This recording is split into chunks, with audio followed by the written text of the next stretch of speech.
Welcome to A ComfortZone Retrospective with Kismet Radio in partnership with These Days. We're your hosts, Tara and Pedro, and we're broadcasting from south-facing windows today. This July, Saba celebrated the 10th anniversary of his cult classic Comfort Zone, an ambitious 14-track project that ultimately defined his musical journey. To celebrate the occasion, These Days and Kismet published an oral history of the tape, which saw Pedro speak to 17 contributors and friends who were around during the creation of Comfort Zone.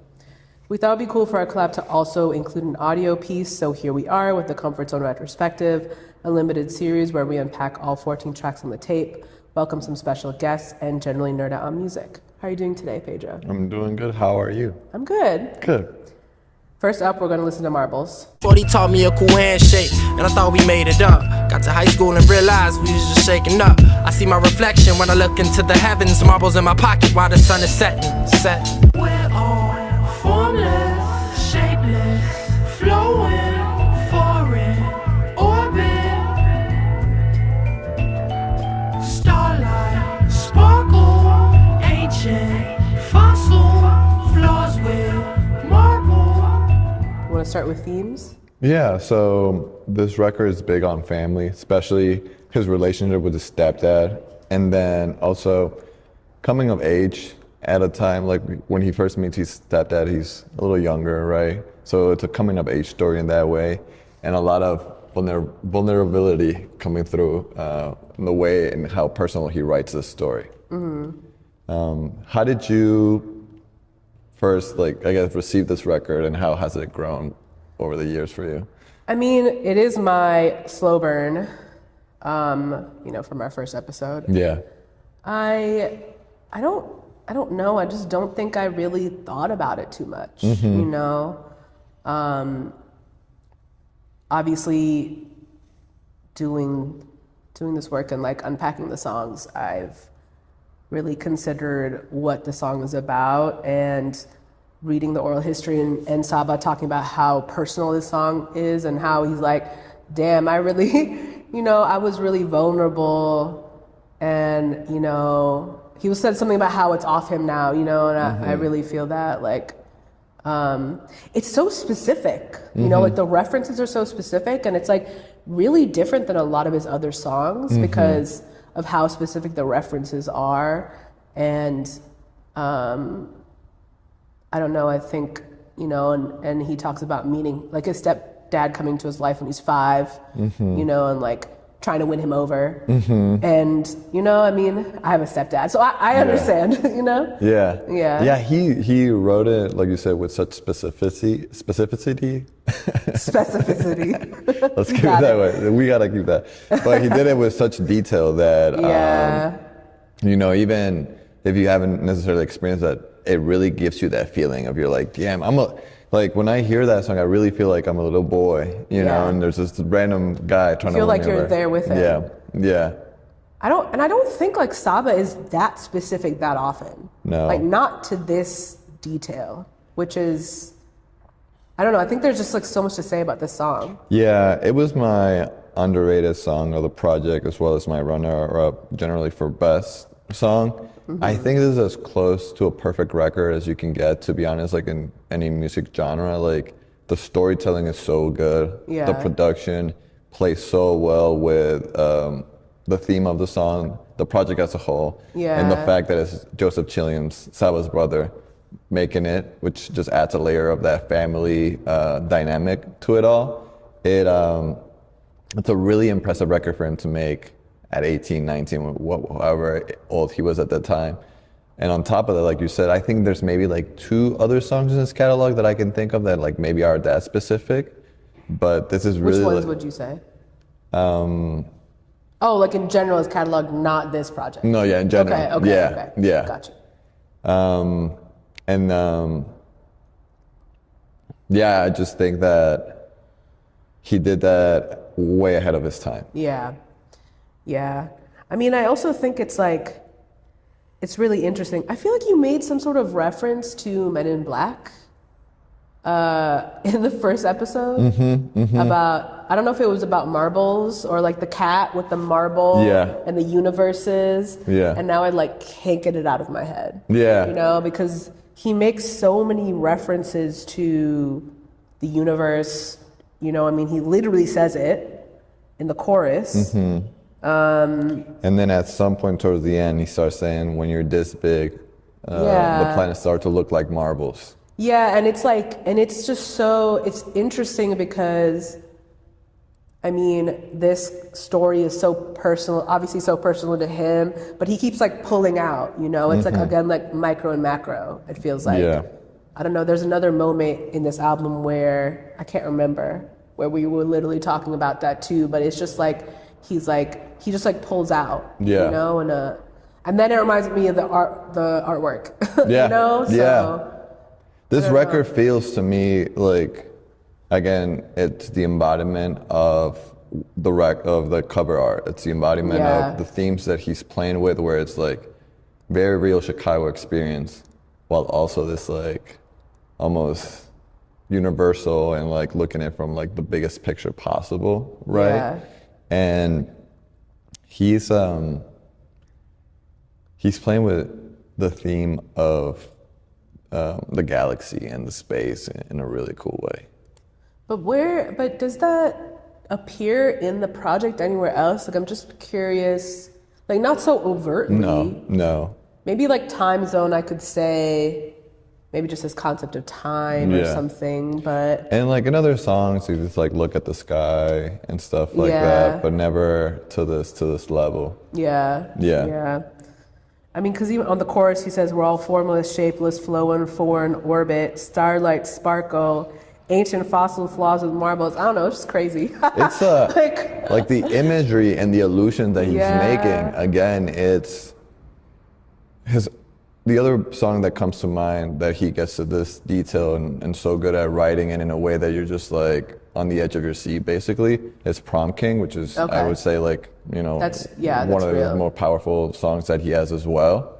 And he's making all these, like you said, allusions that are so poetic. Yeah, I don't know. I guess I just like, when you listen to the project, it's not, this song is not surprising, but it's not expected necessarily given what, you know. We received to that point. Yeah, I don't know. It's just so, you know, and then I was reading the lyrics as I was listening to the song. And, I mean, he says his stepdad took was shot and then like went to go pick up his mom. I mean, he was grazed. Like, you know, and then went to go pick up his mom, and it was like, it wasn't a big deal. You know, just like, again, the realities of where they live. And when I talked to Saba, I think that also kind of plays a factor in him saying that, you know, it was a very vulnerable moment for him that he doesn't know if he would have done it in present day. But it's like, at the time, at that age, it felt right to him. And that's why he says, like, it's off me now. Like, you know, like at some point it felt right to express himself that way. I mean, he was young. He wasn't thinking about it that much. But then even more interesting for Joseph to be like, in the oral history, oh, I was there too. I wonder what my version of this would be. Yeah, and you know what's funny? I'm also an older brother, and I never thought about it that way, but it is so true. Like, you know, growing up, your little siblings have a different perspective of the same events that happen. And I can just imagine him hearing the song. That's such a great song, but it's also about his life in so many ways, you know? And hearing it from his younger brother's perspective, it must have been a wild trip. Definitely crazy.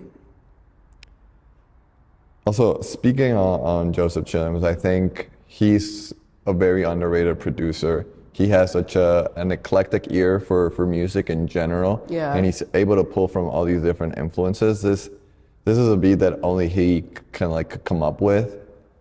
And Saba says like Joseph stays with a crazy beat on him. I think that's very true, and I think this is one of the best ones he's ever done. It's interesting that Saba talks so much about his dad, and then to get a whole song about his stepdad, and just how he does present his father sort of like on this pedestal, like, you know, this musical pedestal. I look up to him, you know. I mean, on Whip, he essentially made the song because he wanted to make an R&B song like his dad, right? So His dad appears here and there, you know, his dad's always like, you're gonna make it, you know, the world is yours type thing. And not to say his stepdad doesn't, but just the way his stepdad shows up in this, and you know, what he chooses to share, because he doesn't really share that much like that by his dad necessarily. Yeah, and like, I think his dad and his uncle, Tommy Skilfinger, are huge musical influences on him. Yeah. But then this song gives you that other perspective of like, his stepdad showed up in other ways in his life, you know? And the dad is probably more present, not just because he's a dad, but like the musical connection. Yeah. Whereas the stepdad is more showing up like seems like a day to day. Yeah. To me, I want to underline the point of how wild it is that he wrote this at the age that he wrote it, and that it's also one of those songs that, paired with the production that's so well suited to the feeling and theme of this project as a whole, it really just almost feels like it was like a free flow of emotions and feelings that just came out in such a movie cinematic way. That he says like, that's a one-on-one record for his career, and I think it's a type of energy that's really hard to like, you know, try to recreate. It just happens in the moment, and it's beautiful that we got that in this album. Yeah, I mean, I think I said this already before, but it seems like every record is one-on-one for one reason or another. I mean, it's so early in his career that he's trying everything for the first time, damn near, and it's cool to see the things he tries and like the world he's building for himself and welcoming us into it, and you know. Yeah.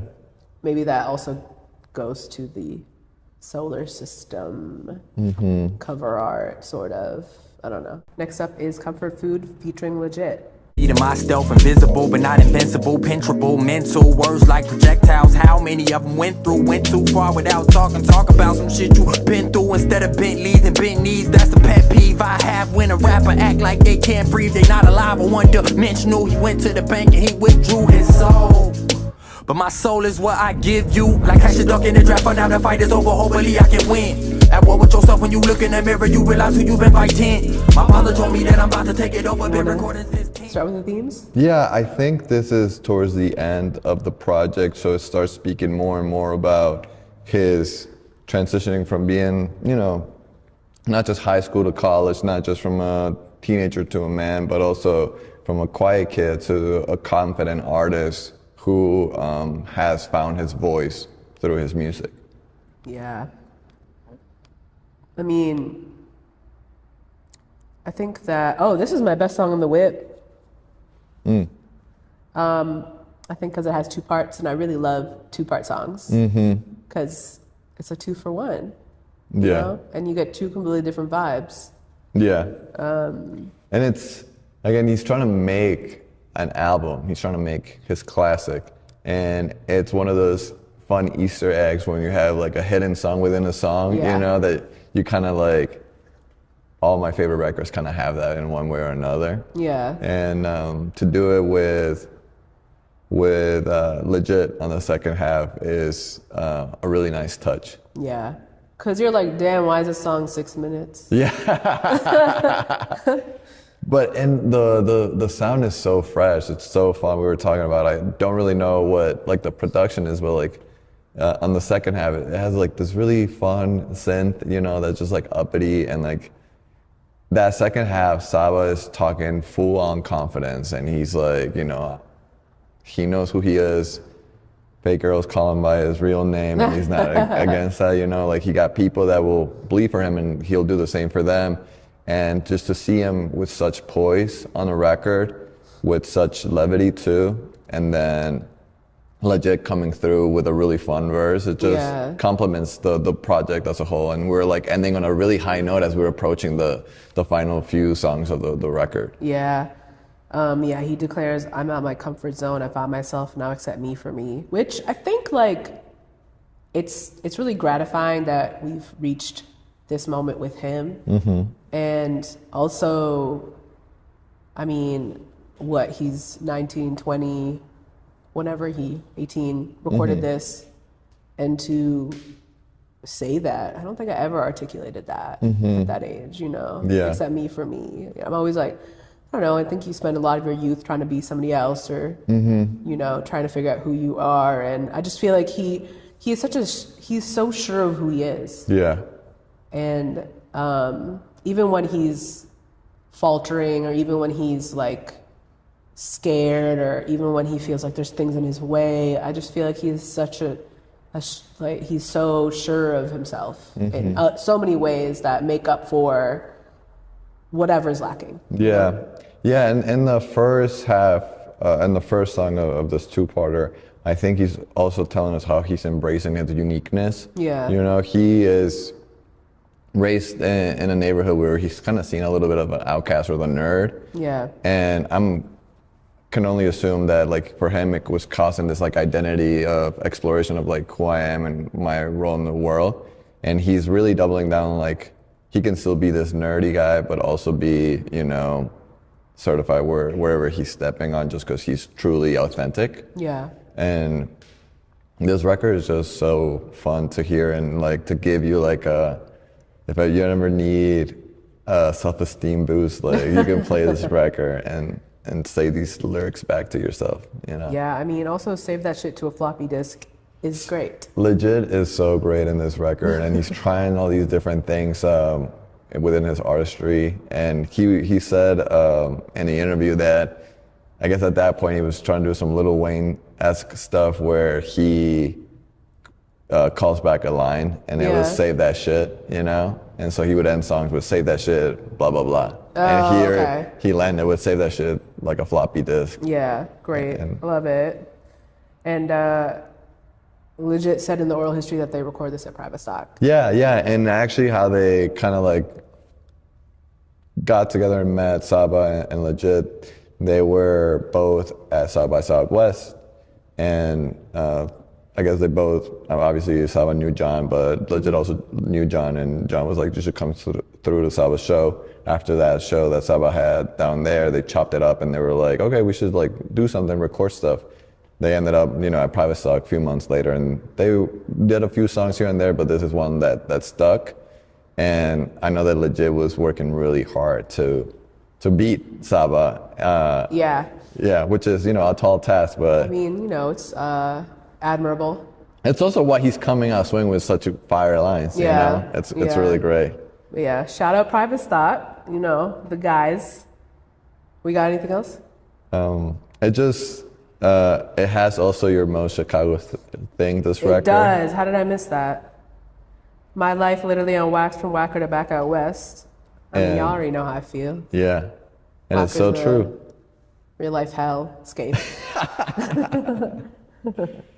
Next we'll hear Tell You. You don't know when to stop fighting.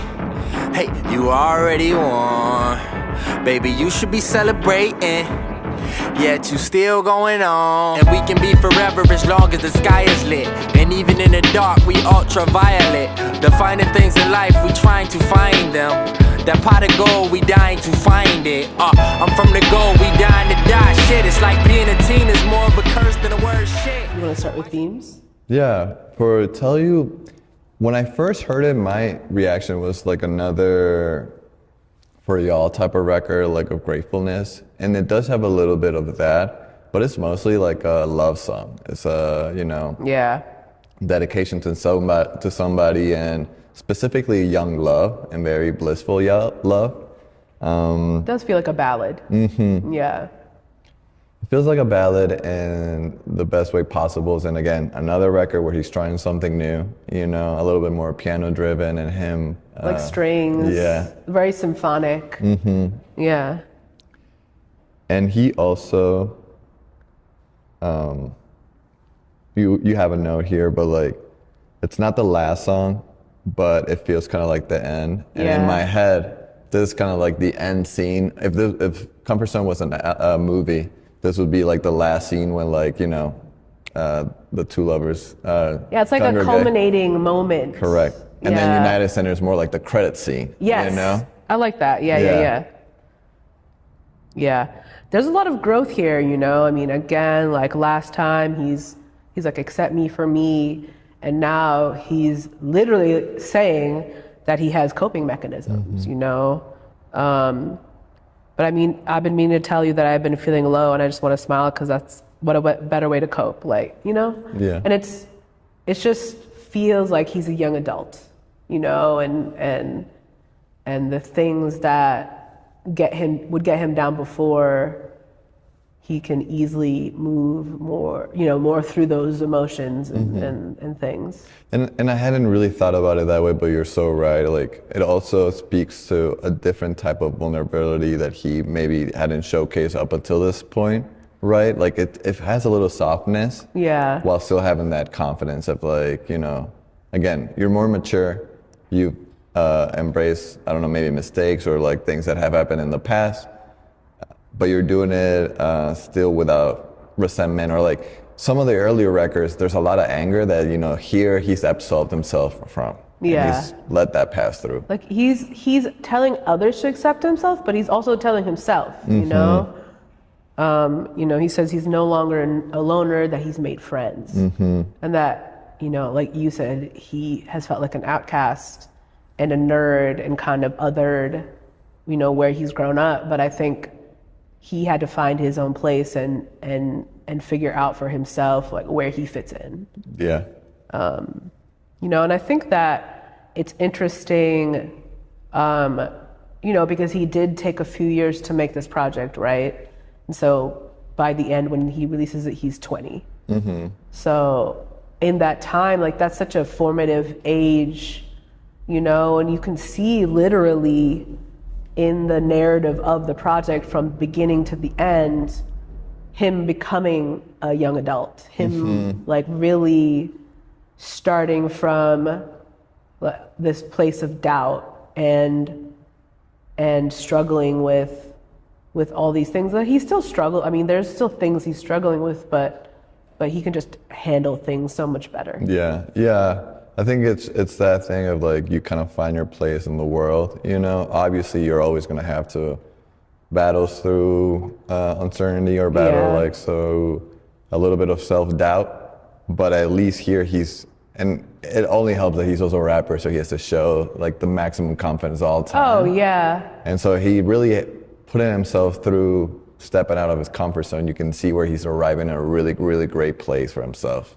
And he does that with such, I don't know, he's confident, but he still shows you where the holes are, you know, like you still see where where he lacks confidence, you know, and he's not afraid to show us that. Yeah. And to be at that age, to not be afraid and not just have so much bravado the whole time. Yeah. I think that's really impressive.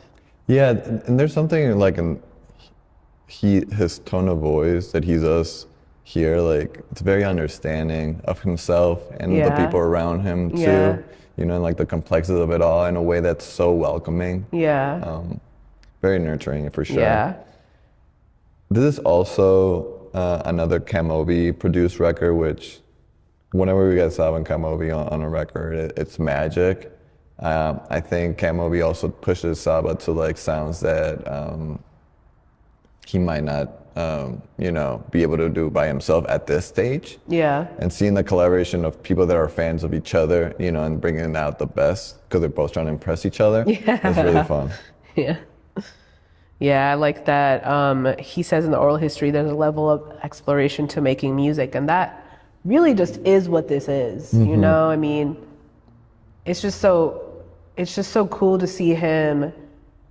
I mean, he's like charting his growth, you know, as a person, as a musician, trying all these things, trying all these sounds, and they all seamlessly blend together, creating a community, building a life for himself. You know, I just feel like he's doing so much in this record, you know. In Comfort Zone, he does so much for himself to establish himself, not just as an artist, you know. Yeah, while it might not be directly like a conceptual album, it does have like these like characteristics of one that when you put it together, it all, you know, it makes you feel like you really heard this story and this person's like life through the speakers. Yeah, it's Crazy. Yeah.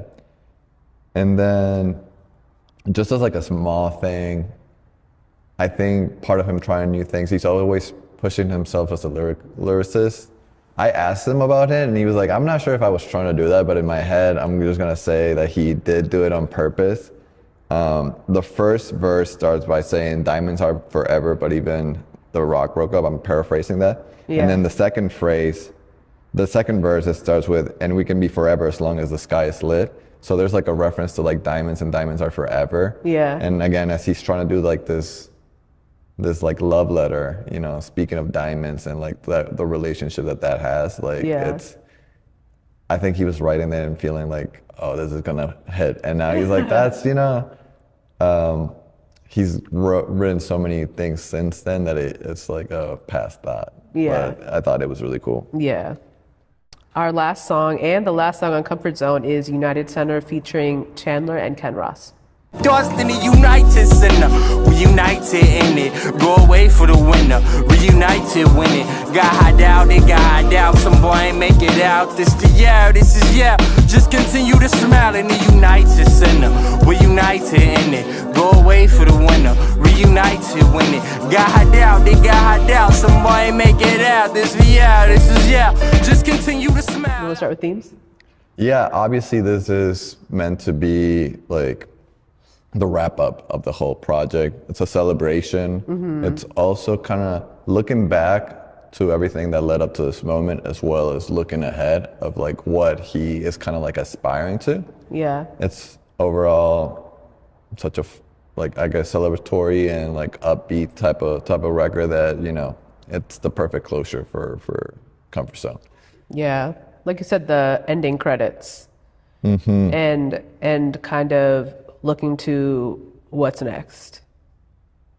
And it's also very Chicago, you know, the reference to the United Center. Your most Chicago thing. Yeah. Making a reference to the Madhouse on Madison. Yeah. That's just, especially as time passes, that might be something that, you know, new generations kind of forget, but it gives an establishing point of like, you know, Chicago Bulls fans in the 90s, the legacy of that, the legacy of his home, and like all of that. And then a reference to Kanye. Yeah. Late registration, We Major. Yeah. Yeah, I mean, on the hook, he just has this knack for saying just the right amount of stuff. You know, in the United Center, we're united in it. Go away from the winner. Reunited when it got hot out. Some boy ain't make it out. Like this for y'all, you know. And then you kind of think of like that song For Y'all, and then you kind of think again like, okay, he's showing gratitude, and then you know, I mean, he spends this song also thanking like everybody in the room, everybody on the record, everybody, you know, who helped him. And you just said something that made me think of our conversation on Marbles about how the hook, it just says enough. And I do think that that's what makes Marbles different, and what he's good at in other aspects is like he lives you enough where you can fill in the gaps with things that you can relate to. Yeah. Whereas Marbles is a little bit more descriptive. Like this feels a little bit like so specific to him, but also in many ways It's open-ended for people to like, you know,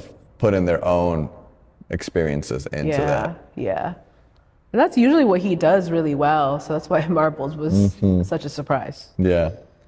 And then I love the shout outs in this record. You know, he's the story that I've heard basically is that they're in the finish line of having to release the album that day of the time they're recording this song.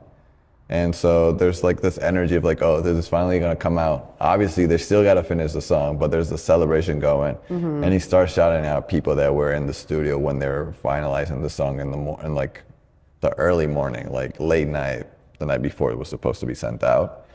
And to hear the names in the roll call, it's also like a timestamp of Chicago at that time. Yeah. It's definitely nostalgic. Yeah. It's also it's produced by Naima, which is that group that we've mentioned before, Ken Ross, Day Day, and Let Mode. This is officially the first, I think, song that he releases with Day Day as a collaborator. Day Day's providing more of the drums in here. Ken Ross is providing obviously the synths and stuff. Yeah. I think it's important to know that without Ken Ross's involvement, this record would probably sound a little bit harsher than it sounds. I don't know if Saba would have released it without having these songs, right? Because he was saying that he was looking for something like this. But I was thinking there was a loosely named Secondhand Smoke, which was released before this album came out. And that's more in line with like 401k and stuff like that. So I think he had songs that were meant for Comfort Zone that were a little bit more rough. Yeah. Like, not rough in like quality sense, but just like a little bit more aggressive. Yeah. And here, with Ken Ross involvement in the intro and Whip and United Center, you get more of that Hey Arnold feeling, as he says in the song. Yeah. And then this is the first, well, then we hear his dad, who's a featured Chandler on the song. And, you know, again, it's just really cool to see how his family shows up on this project. Again, like we were talking about in Marbles, that song's about his stepdad and the ways that, you know, his dedicating a whole song to his stepdad, and then the other ways that his dad shows up throughout the project in other ways, and the focus of his relationship with his dad really being like music, and then, you know, his stepdad being day-to-day sort of presence in his life. And it's cool, you know, I mean, like his dad says it's himself in the oral history, it's a full circle moment for him, but I think, you know, also for the project for Saba. And his dad's feature is a little subtle, but it also does a really good job that if you go listen to like Saba's dad's music, it tells you like what type of sound, like he's doing like the background vocals at the end and like the harmonization of it.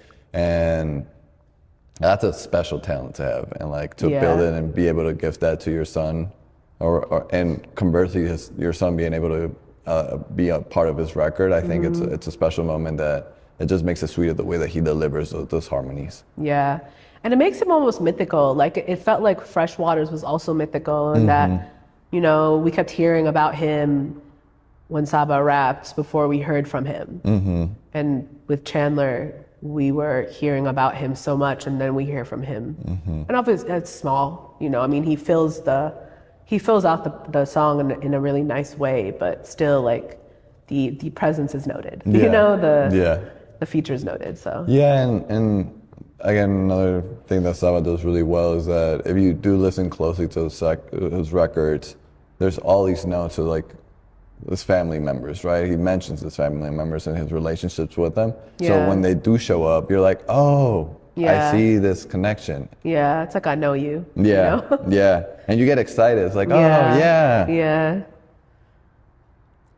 And why does United Center work well as the outro? It's just such a high note to end on. You almost feel like, again, it's that credit scene after your protagonist is victorious, and you feel like the world, you know, is for his taking. And I really did feel like, okay, this is gonna lead to like tours and all that stuff, which it ended up happening, maybe not in my head, the timing that it did, but that's the feeling that he wanted to come across, and it does a really good job of doing so. Yeah, I like this note you had of dreaming of what's next, because Saba does do a lot of dreaming on this project of what's to come. And I feel like on this last song, he feels like it's in his grasp. Like he feels like he can get there, and it's not a dream necessarily. Yeah. You know. And the other thing is, this record is doing that a lot, but it also just sounds like he's reminded that he's doing that because he really loves to make music and he has having a lot of fun. It sounds like he's having so much fun in the studio recording this, and that he's having people that he cares about around him at that time. And, you know, that's a feeling that it's hard to capture. Yeah. Especially if you're recording and re-recording and re-recording things. You know, I think they were able to hone in on that magic of like the last hour, we got to push this through. I'm excited, I'm scared, I'm nervous, all these things. And it goes into this delivery at the end. Yeah, and the song doesn't it open with him laughing? Yeah. And then in the end, you can like hear him laughing like faintly in the background. As he's like talking to the people there. Yeah. It's a nice touch. It gives it a lot of humanity. Yeah. You know? Yeah, and you feel like the proximity to him. Again, in the way that he's able to transport you to his world and other songs, like here you can feel like you're in the studio, you know?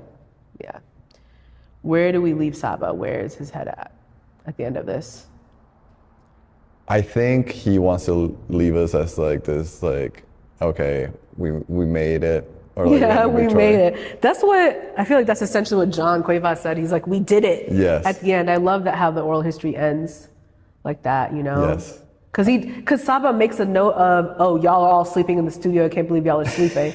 And John's like, oh, I was asleep. And then I woke up and he was like, oh, we're done. And they were like, oh, we did it. We have 6 hours until, this is live or whatever. That was a funny part because like I was like, they're sleeping. And then I heard like, oh yeah, because it was like 4 or 5 a.m. in the morning. Yeah. And obviously people were pushing. But I think that's where they kind of leave us at.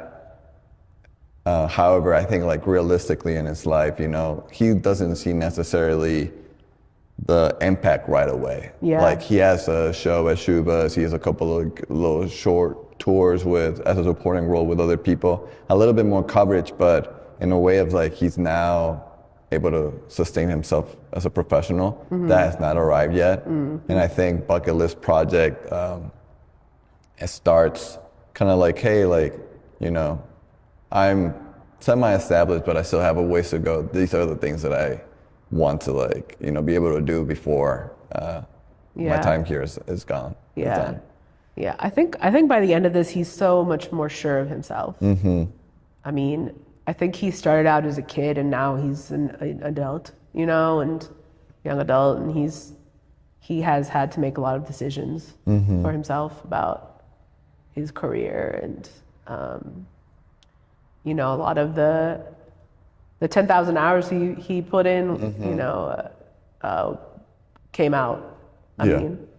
And something that really stuck with me that I interviewed him around the time that the project came out.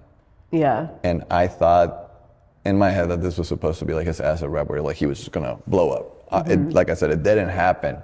When I talked to him though, he might have been frustrated, but it didn't come off that way. He came out of it very mature, like it will do what it has to do and I'll just keep working. Like I think his craftsmanship, his love for the art of it, you know, has always superseded his either desire to like, you know, blow up or the need to like make something like a career out of it. Yeah. And to have that maturity at that age and be able to just stay focused, even though there might be like hurdles in his way.